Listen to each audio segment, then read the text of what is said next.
तो दोस्तों हाल ही में मैंने इरुल नामक मिस्ट्री थ्रिलर फिल्म देखा है जो कि 2021 में रिलीज हुई थी और इस फिल्म को नसीफ यूसुफ इजुद्दीन डायरेक्ट करे हैं। IMDb पे इस फिल्म को मिले हैं 5.8 स्टार्स आउट ऑफ 10 और रॉटेन टोमेटोज पे इसे 50% ऑडियंस स्कोर मिला है। तो आज की वीडियो में हम फिल्म की कहानी को जानते हुए इसके एंडिंग को डिस्कस करेंगे। अब वीडियो शुरू करने से पहले आप सभी को मैं थैंक यू बोलना चाहूंगा क्योंकि आपके प्यार और सपोर्ट की वजह से हमने 2 मिलियन सब्सक्राइबर्स के मार्क को हिट किया है। तो बस ऐसे ही सपोर्ट बनाए रखें और एक बार फिर से तहे दिल से धन्यवाद। So now with that said, let's roll the intro.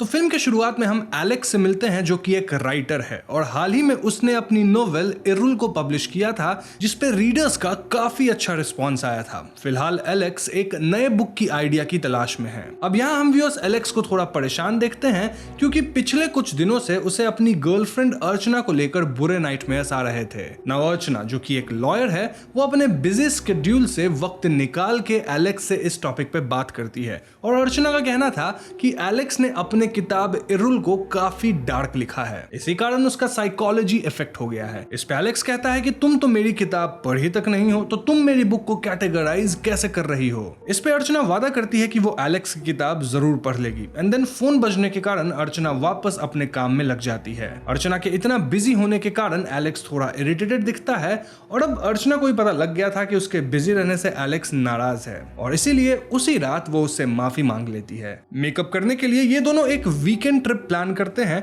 जो कि शहर से कुछ दूर फार्म हाउस में होने वाला था। इनफैक्ट एलेक्स यहाँ अर्चना को एक सरप्राइज देने की बात भी करता है। अब इस ट्रिप को लेकर एलेक्स एक अजीब सी शर्त रखता है विच वाज कि वो दोनों ट्रिप पे फोन लेके नहीं जाएंगे ताकि वो एक दूसरे की कंपनी एंजॉय कर सके। ना पहले तो अर्चना इसके लिए थोड़ा सा स्केप्टिक होती है बट देन वो मान जाती है। खैर छुट्टी वाले दिन ये दोनों गाड़ी में बैठकर फार्म हाउस की ओर निकलते हैं और रास्ते में मौसम काफी बिगड़ जाता है। हालात इतनी खराब थी कि इनकी गाड़ी भी खराब हो जाती है और इनके पास तो फोन भी नहीं था। तभी सड़क से कुछ दूर पे इन्हें एक घर दिखता है जिसकी लाइट जली हुई थी। ऐसे में एलेक्स और अर्चना रोड क्रॉस करके इस घर तक पहुंच जाते हैं ताकि इन्हें कोई मदद मिल सके। अब घर का डोर बार बार नॉक करने पे भी इन्हें कोई जवाब नहीं मिलता, यानी कि फिलहाल घर के अंदर कोई नहीं था। डेस्परेशन में ये दोनों वहां आसपास ही कीज ढूंढने लगते हैं कि तभी एकदम से घर का दरवाजा खुल जाता है। दरवाजा एक इंसान खोला था जो कि अपना नाम उन्नी बताता है और ये दोनों उन्नी को अपने हालातों के बारे में बताते हैं। उन्नी कहता है कि उसके पास भी कोई मोबाइल फोन नहीं है, हाँ लेकिन लैंडलाइन जरूर है, ऑल्दो लैंडलाइन अक्सर डेड ही रहता है। फिलहाल भी लैंडलाइन डेड ही था और ऐसे में एलेक्स और अर्चना उन्नी से यहाँ रुकने की इजाजत मांगते हैं। उन्नी उनकी रिक्वेस्ट मान लेता है और वो अर्चना को ऊपर जाके अपने भीगे कपड़े भी बदलने की सलाह देता है। अब जब अर्चना ऊपर कपड़े बदलने जाती है तो वहां अलमारी में उसे लड़कियों के कई कपड़े दिखते हैं जिन्हें देख वो थोड़ा कॉशियस नजर आती है। नीचे आकर वो उन्नी से ऊपर रखे कपड़ों के बारे में पूछती है जिसपे उन्नी का कहना था कि वो उसके माँ के कपड़े हैं जिनका अब देहांत हो चुका है। बातों बातों में अर्चना उन्नी के लाइफ और इस घर के बारे में सवाल करने लगती है बट ये सुनकर उन्नी अजीब रिएक्ट करता है। वो अर्चना को चुप रहने का इशारा करता है और कहता है कि एज ए होस्ट सवाल पूछने का हक उसका है ना कि अर्चना का और उसके पास एलेक्स एंड अर्चना के लिए काफी सवाल हैं। ये बात अजीब तो थी मगर अर्चना और एलेक्स इसे गुड ह्यूमर में लेते हैं और उन्नी से सवाल करने को कहते हैं। तब उन्नी अर्चना से उसका नाम पूछता है। अर्चना बताती है और उन्नी पॉइंट आउट करता है कि वो और एलेक्स एक मैरिड कपल नहीं हो सकते। ऑफ कोर्स अर्चना और एलेक्स हाँ में जवाब देते हैं और पूछते हैं कि ये बात उन्नी ने कैसे गेस कर लिया। इस पर उन्नी मुस्कुराता है और कहता है कि ये उसका ऑब्जर्वेशन है, वो ऑब्जर्वेशन के तहत बहुत कुछ बता सकता है। इनफैक्ट उन्नी आगे बताता है कि उसे यकीन है कि एलेक्स और अर्चना का रिलेशनशिप भी ज्यादा पुराना नहीं है, आई मीन मैक्सिमम 2 से 3 महीना पुराना होगा। एक बार फिर ये बात सुन एलेक्स और अर्चना काफी शॉक्ड हो जाते हैं जिस पर उन्नी रिवील करता है कि उन दोनों के बीच का डिस्टेंस काफी विजिबल है जिससे उसने ये अनुमान लगा लिया। बातों का सिलसिला आगे बढ़ता है जहां अब उन्नी उनके करियर के बारे में पूछता है। अर्चना बताती है कि वो एक लॉयर है जिसे सुन उन्नी कहता है कि अर्चना झूठ को सच दिखाने का काम करती है। उन्नी की बात सुन अर्चना डिफेंसिव हो जाती है और वो कहती है कि सच और झूठ का फैसला करना कोर्ट का काम है, लॉयर्स का नहीं। मगर हाँ, सच और झूठ के बीच एक चीज कॉमन होती होती है और वो है फैक्ट्स। लॉयर्स बस फैक्ट बताते हैं क्योंकि किसी का सच आपके लिए झूठ हो सकता है लेकिन फैक्ट्स वो किसी के लिए नहीं बदल सकते। उन्नी को अर्चना का जवाब काफी इंटरेस्टिंग लगता है और वो इसी पर एक और सवाल पूछता है। वो पूछता है कि क्या अर्चना के हिसाब से सच और झूठ एक ही हैं? इस पर अर्चना कहती है कि नहीं, क्योंकि सच अपने आप में पूरा होता है। आप पूरा सच बोल सकते हैं लेकिन पूरा झूठ नहीं बोल सकते, बिकॉज हर झूठ में थोड़ा सच तो जरूर होता है। अर्चना के जवाब पर उन्नी एलेक्स से सवाल करता है कि क्या उसे भी अर्चना की बात सही लगती है। इस पे एलेक्स हाँ में जवाब देता है और वो कहता है कि हम झूठ का मुखौटा पहनकर कई बार सच कहते हैं, विच प्रूव्स कि हर झूठ में सच की थोड़ी मिलावट तो होती है। अब सच और झूठ के इस इंटेंसिव डिस्कशन के बाद उन्नी एलेक्स से उसके करियर के बारे में पूछता है। एलेक्स बताता है कि वो एक राइटर है और उसने हाल ही में एक बुक लॉन्च की है और उस बुक का नाम है इरुल। इरुल का मतलब होता है डार्कनेस और यहाँ उन्नी एलेक्स के बुक में काफी दिलचस्पी दिखाता है। वो उससे इरुल से जुड़े कई सवाल पूछता है और अर्चना से ही पूछता है कि क्या उसने एलेक्स की किताब पढ़ी है। अर्चना बताती है कि उसने वो बुक अब तक नहीं पढ़ी और ये सुन उन्नी रिवील करता है कि वो एलेक्स की किताब एक्चुअली में पढ़ रखा है एंड ऑनेस्टली उसे वो किताब कुछ खास पसंद नहीं आई। अब ये बात एलेक्स को ऑब्वियसली अच्छी नहीं लगती और वो उन्नी से इस बात का रीजन पूछता है।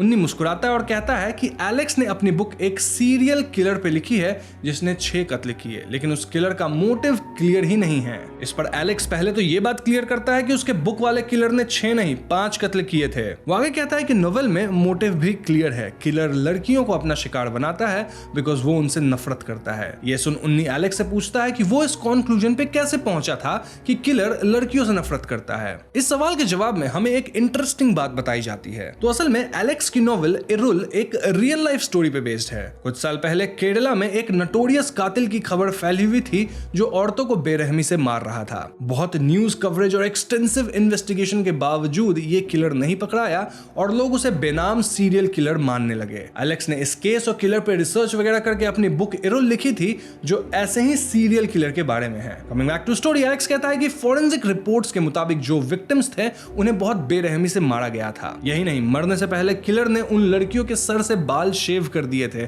उन्हें कई दिनों तक टॉर्चर करा था, इनफैक्ट उन्हें लटका कर रखा था जिस कारण उनका बहुत खून भी बह गया था। तो इस पूरे डिपिक्शन से यह बात तो क्लियर थी कि किलर अपने विक्टिम से नफरत करता था, यानी कि वो लड़कियों से नफरत करता था और यही उसका मोटिव था। अब उन्नी एलेक्स की बात से कन्विंस नहीं होता। उसका कहना था कि एलेक्स की कहानी में कई शॉर्टकमिंग्स हैं। एज अ राइटर वो अपने ही कैरेक्टर के साइकी में घुस नहीं पाया। अगर किलर का मोटिव नफरत और बदला है तो वो दिखाई क्यों नहीं दे रहा, समझ क्यों नहीं आ रहा। अब उन्नी को इस कहानी में इतनी दिलचस्पी लेते हुए देख एलेक्स उससे पूछता है कि आखिर उसके अनुसार उस किलर का मोटिव क्या रहा होगा। इस पर उन्नी कहता है कि उसने भी उस किलर के बारे में अखबार में पढ़ा था और उसके अकॉर्डिंग वो किलर लड़कियों को इसलिए मार रहा था बिकॉज वो जिज्ञासु था। उसे लड़कियों के फिजिकल स्ट्रक्चर और बनावट के बारे में जानने की जिज्ञासा थी। उन्नी के इस अजीब थ्योरी को सुन के एलेक्स तुरंत कहता है कि जिज्ञासा किसी को कातिल नहीं बना देती। किलर एक पागल आदमी था, एक पागल जो लड़कियों की हत्या कर रहा था। इस बात पे उन्नी एक बार फिर मुस्कुराता है और पूछता है कि क्या अब वो किलर पागल बन गया? आखिर इरुल का वो कातिल क्यों कत्ल कर रहा था? वो पागल है इसलिए या वो बदला लेना चाहता था इसलिए? अब इस डिस्कशन से हम एलेक्स और अर्चना को अनकंफर्टेबल होते देखते हैं। एलेक्स क्लियरली कहता है कि उसके हिसाब से ये किलर सिर्फ एक असामाजिक तत्व है जिसे सोसाइटी से दूर रखना चाहिए। इस बात से उन्नी काफी ऑफेंडेड दिखता है और कहता है कि कई बार आदमी बीमार होता है लेकिन इसका मतलब ये नहीं कि उसे मार डालना चाहिए। अब इसी हीटेड डिस्कशन के दौरान अचानक घर की लाइट चली जाती है। एलेक्स पूछता है कि इलेक्ट्रिसिटी बॉक्स कहां पर है, जिस पर उन्नी बताता है कि उसे मालूम नहीं क्योंकि यहाँ उसका सारा काम नौकर करते हैं। ऐसे में एलेक्स खुद ही टॉर्च लेकर इधर उधर चेक करने लगता है और तब उसे कमरे के एक तरफ बेसमेंट की ओर जाने का रास्ता मिलता है। उन्नी बताता है कि वो खुद कभी बेसमेंट में नहीं जाता क्योंकि उसे अंधेरे से डर लगता है, लेकिन लाइट ठीक करने के लिए फ्यूज बॉक्स तक पहुंचना जरूरी था। अतः उन्नी और एलेक्स मिलकर बेसमेंट जाने का फैसला करते हैं। तो एक तरफ हम उन्नी और एलेक्स को धीरे धीरे बेसमेंट की तरफ बढ़ते देखते हैं जहां उन्नी एलेक्स के बिल्कुल पीछे पीछे चल रहा था। वो एक कमरे तक पहुंचते हैं जहां अचानक उन्नी एलेक्स को नीचे की तरफ धक्का दे देता है। हम एलेक्स को जमीन पे गिरते देखते हैं और तब एक सेकंड के लिए वहां बिजली कौंधती है और इस रोशनी में हमें दिखाई देता है एक भयानक नजारा। बेसमेंट के बीच में एक लाश लटकी हुई थी। ये लाश किसी लड़की की थी जिसका सर पूरी तरह शेव्ड था, जिसके शरीर में कई कट्स लगे हुए थे, बेसिकली बिल्कुल वैसे जैसे उस सीरियल किलर के केसेस में होता था।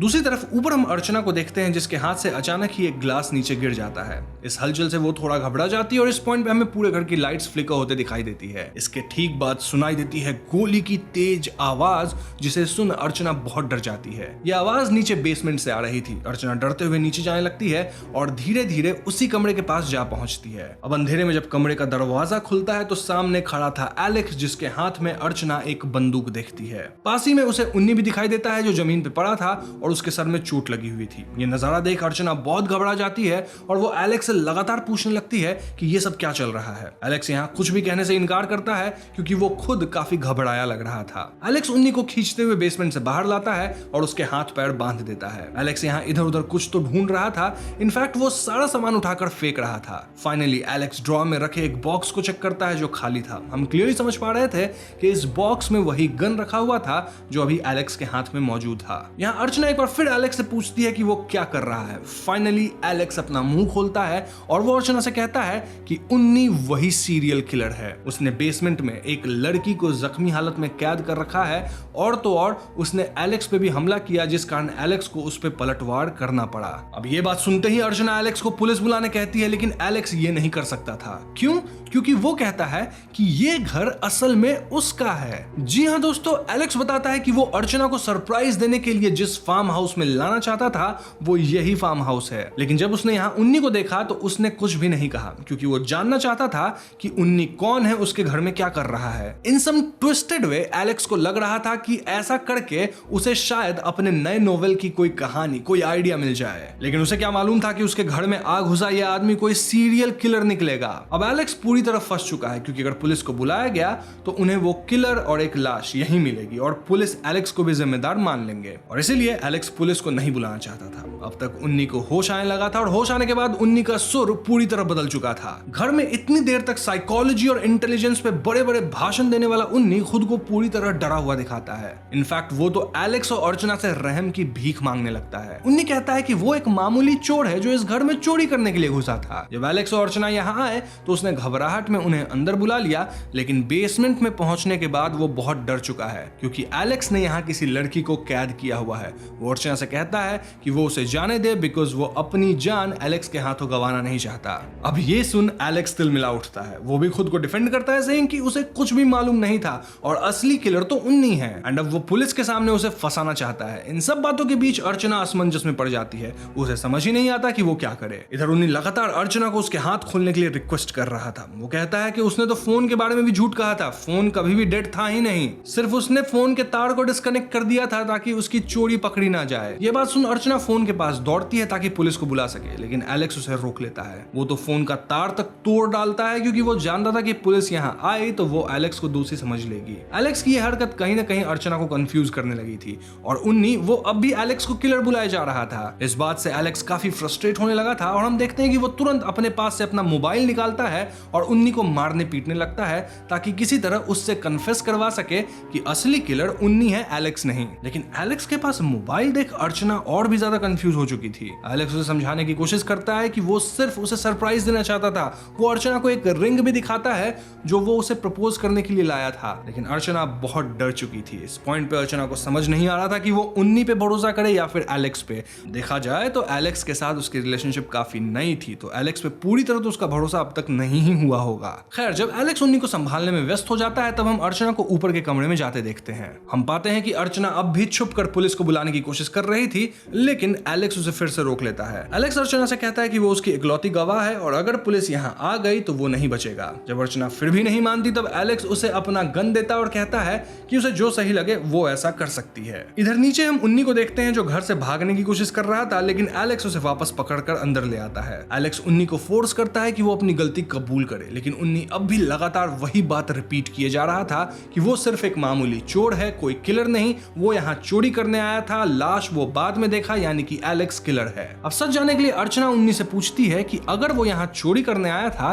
तो उसके पास कोई सामान तो जरूर होगा जो वो चुरा चुका था पहले से। अर्चना उन्नी से वो सामान दिखाने को कहती है। इस पर पहले तो उन्नी राजी नहीं होता, लेकिन बहुत जिद करने पे वो एक टेबल की तरफ इशारा करता है जिस पर एक बॉक्स रखा हुआ था। जब अर्चना इस बॉक्स को खोलती है तो उसके अंदर कई सारे रिंग्स रखे हुए मिलते हैं। इनमें से सिर्फ एक ही रिंग मिसिंग थी और वो वही रिंग थी जो एलेक्स ने अर्चना को दिखाया था। मतलब जो एलेक्स के अकॉर्डिंग वो उसे प्रपोज करने के लिए लाया था। इस बॉक्स को देखने के बाद अर्चना का भरोसा एक बार फिर डगमगा चुका था, क्योंकि उन्नी कहता है कि ये रिंग प्रपोजल रिंग नहीं थी, सरप्राइज वाली सब बातें झूठी थी और असली किलर वो नहीं बल्कि एलेक्स है। उन्नी यहाँ तक कहता है कि वो सभी बातें पुलिस को बताने के लिए तैयार है, बुला लो पुलिस को, लेकिन खुद एलेक्स ही पुलिस को बुलाना नहीं चाहता। ये बात सुनकर एलेक्स एक बार फिर भड़क जाता है और उन्नी से बहस करने लगता है। दोनों एक दूसरे पे दोषारोपण करने लगते हैं, जिससे अर्चना एक गहरे दलदल में फंसती चली जाती है। मतलब नॉट लिटरल दलदल, सोच वाली दलदल। उसे समझ नहीं आ रहा था कि वो यकीन करे तो किस पे करे। ऐसे में अर्चना एलेक्स और उन्नी से पूछती है कि नीचे बेसमेंट में क्या हुआ था, उसे गोली की आवाज क्यों सुनाई दी थी। इस सवाल पर उन्नी और एलेक्स दोनों अलग अलग कहानी सुनाते हैं। उन्नी के पॉइंट ऑफ व्यू में हम देखते हैं कि एलेक्स और वो दोनों सीढ़ी पे पानी के कारण फिसल जाते हैं। ये वही सीन था जहां हमने एलेक्स को नीचे गिरते देखा था। उन्नी एलेक्स से माफी मांगता है,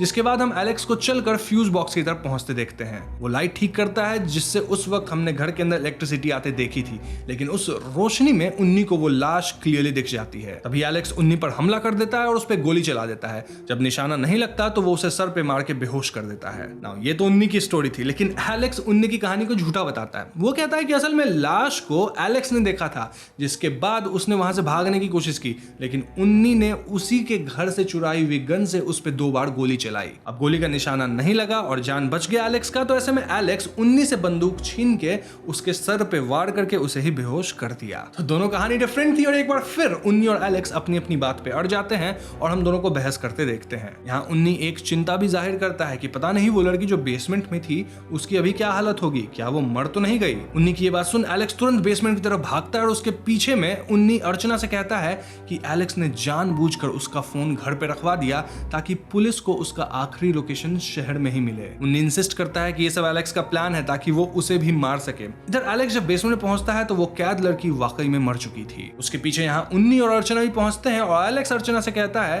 कि वो लड़की पहले से ही मर चुकी थी और उसने कुछ भी नहीं किया। लेकिन यहाँ उन्नी एक बार फिर रोने गाने लगता है। वो कहता है कि ये लड़की जिंदा थी, लेकिन अब एलेक्स उसे मार डाला है, वो बहुत जल्द उन दोनों को भी मार डालेगा। तो इतने सारे कॉन्फ्लिक्टिंग थॉट्स को सुन के अर्चना अब भरोसा कर ही नहीं पा रही थी। उन्नी पे तो सवाल ही नहीं उठता भरोसा करने का, पर अब वो एलेक्स पे ही भरोसा नहीं कर पा रही थी। खुद को बचाने के लिए वो एलेक्स की तरफ गन तान देती है, लेकिन एलेक्स कहता है कि उसने कुछ नहीं किया और अर्चना को उस पर भरोसा करना ही होगा। फ्रस्ट्रेशन में एलेक्स अर्चना से गन छीन लेता है और एलेक्स किसी भी हालत में इस सब में फंसना नहीं चाहता था और शायद इसलिए वो उन्नी और अर्चना दोनों पे गन तान देता है। एलेक्स खुद को बचाने के लिए उस लड़की की लाश को भी बाहर दफनाता है। वहीं अर्चना इस सब से काफी परेशान थी। हम उसकी हालत देख समझ पा रहे थे कि अब उसमें बिल्कुल शक्ति नहीं बची थी, ना ही शारीरिक रूप से ना ही मानसिक रूप से। ऐसे में जब एलेक्स उस लाश को दफना रहा था तो वो गन उठाकर अंदर भाग जाती है। अर्चना पुलिस को बुलाने की फिर से कोशिश करती है, लेकिन अब तक एलेक्स वापस आ चुका था। वो अर्चना को फिर से समझाने की कोशिश करता है, मगर अर्चना पूरी तरह डर चुकी थी। वो एलेक्स को अपने से दूर रहने कहती है और जब वो नहीं मानता तो वो उस पर गोली चला देती है। इस हादसे से एलेक्स खुद भी चौंक जाता है और खुद अर्चना भी ट्रॉमेटाइज्ड दिख रही थी, लेकिन मरते हुए भी एलेक्स अर्चना से यही कहता है कि वो बेकसूर है। यही नहीं, वो अर्चना को यहाँ से भाग जाने को कहता है क्योंकि उन्नी कभी भी उस पर हमला कर सकता था। इस पॉइंट पे हम उन्नी को देखते हैं जो अर्चना के ठीक पीछे खड़ा था। वो कहता है कि वो सच जिसकी तलाश एलेक्स को थी और वो सच जो अर्चना जानना चाहती थी वो मैं हूं। इसी के साथ हम एक बार और गोली की आवाज सुनते हैं जो फॉर श्योर उन्नी ने अर्चना पे चलाई होगी। फिल्म के एंड सीन में हमें कुछ न्यूज आर्टिकल्स और रिपोर्ट्स दिखाए जाते हैं जिसमें बताया जाता है कि इस फार्म हाउस में एलेक्स और अर्चना के अलावा एक और लड़की की लाश मिली थी। यानी कि एलेक्स भी मर गया, अर्चना भी मर गई और एक लड़की जो थी जिसे हम जानते थे कि उसे मारा गया है। क्राइम सीन से क्लियर था कि एलेक्स निर्दोष है और ये खून किसी चौथे आदमी ने किया है। ये वही किलर है जो कुछ साल पहले लड़कियों का कत्ल किया था और पुलिस अब भी उसे तलाश रही है। यहीं पे फिल्म खत्म हो जाती है। तो दोस्तों ये थी फिल्म इरुल की पूरी कहानी और यहाँ सिर्फ एक ही सवाल है, वो ये कि आखिर किलर कौन था। आई नो अर्चना की तरह हम और आप भी अब भी कंफ्यूज्ड हैं। वेल मोस्टली किलर उन्नी ही था जो कि केरला में कई लड़कियों को बेरहमी से मार डाला है, लेकिन इतने कत्ल करने के बावजूद उन्नी कभी पकड़ा नहीं गया। क्यों? अब इसका कोई डायरेक्ट रीजन तो हमें नहीं मालूम, बट हाँ हम ये देख पाते हैं कि उन्नी कितना शातिर है। वो एलेक्स और अर्चना को शुरू में ही बता देता है कि वो बहुत कीन ऑब्जर्वर है। इस ऑब्जर्वेशन के बेसिस पे ही वो समझ लिया था कि अर्चना और एलेक्स के बीच ज्यादा अंडरस्टैंडिंग नहीं है, एकदम न्यू रिलेशनशिप है, और इसी का फायदा उठा के उन्नी अर्चना को मैनिपुलेट किया, यानी कि वो अर्चना के सामने अपने झूठ को तोड़ मरोड़ के पेश किया, थोड़ा सच मिला के उसमें, जिससे अर्चना कंफ्यूज हो गई। उन्नी इस घर में चोरों की तरह घुसा जरूर था, मगर चोरी करने के लिए नहीं बल्कि कत्ल करने के लिए। मेरे हिसाब से जब उसने उन्नी की इरुल बुक पढ़ी होगी तब उसने ही डिसाइड कर लिया होगा कि वो इसी घर में आएगा, खुद एलेक्स के घर में, ताकि उसे अपना असली मकसद दिखा सके। उन्नी तो किलर का मकसद भी जानता था। वो क्लियरली बोला कि किलर क्यूरियोसिटी में कत्ल कर रहा था। उन्नी ये भी कहा कि किलर 6 कत्ल किया है, जबकि एलेक्स बुक में 5 लिखा था, क्योंकि छठा कत्ल तो नीचे बेसमेंट में अभी हुआ था इस अनजान लड़की का। तो हाँ, ये सब कुछ उन्नी की ओर ही इशारा करती है कि वही कातिल था। तभी तो लास्ट में वो डायलॉग मारा कि वो सच मैं हूं, एंड देन वो अर्चना को भी मार के निकल गया। वैसे कुछ लोग ये भी मानते हैं कि कातिल एलेक्स ही था। उसकी भी कई थियरीज हैं। फॉर स्टार्टिंग उन्नी नॉर्मल चोर था जो कि पुलिस से बचने के लिए एंड में अर्चना को भी मार के यहाँ से निकल लिया। नाउ एलेक्स को अगर देखा जाए तो वो कितना सारा झूठ बोल रहा था, लाइक अर्चना को फोन लेके नहीं आना है, देन एलेक्स के यहाँ बंदूक भी थी, उसके यहाँ एक बेसमेंट भी था जो कि यूजुअली इंडियन हाउसेस में नहीं होता। साथ ही अगर आप देखो तो एलेक्स के घर में कई लड़कियों के कपड़े भी रखे हुए थे। अब उन्नी बाहर से लाकर तो उन्हें नहीं रखा होगा। तो अगर आप इस पक्ष में भी है कि हाँ एलेक्स ही किलर था, तो भी आपको कई सारे ऐसे डिटेल्स मूवी में मिल जाएंगे जिससे एलेक्स आपको किलर दिखेगा। इस मूवी की खासियत यही है कि आप जिसे भी किलर मान के उस नजरिए से मूवी को देखेंगे तो आपको वही किलर दिखेगा। वैसे अगर आप मुझसे पूछे तो मैं पर्सनली फर्स्ट थियरी को मानता हूं, यानी कि मेरे हिसाब से उन्नी ही किलर था, लेकिन आपकी सोच मेरे से अलग हो सकती है and I am very curious to know कि आप क्या सोचते हैं। तो हाँ, अपना ओपिनियन यानी कि कौन किलर है वो आप कमेंट्स में लिख दीजिए, और उसे प्रूव करते हुए अपनी थियरीज भी कमेंट सेक्शन में जरूर बताइएगा। साथ ही वीडियो पसंद आई हो तो इसे लाइक और शेयर करें, और चैनल पर नए हैं तो हमें सब्सक्राइब भी कीजिएगा, क्योंकि हम अपने चैनल पर ऐसे वीडियोस लाते रहते हैं। पीस।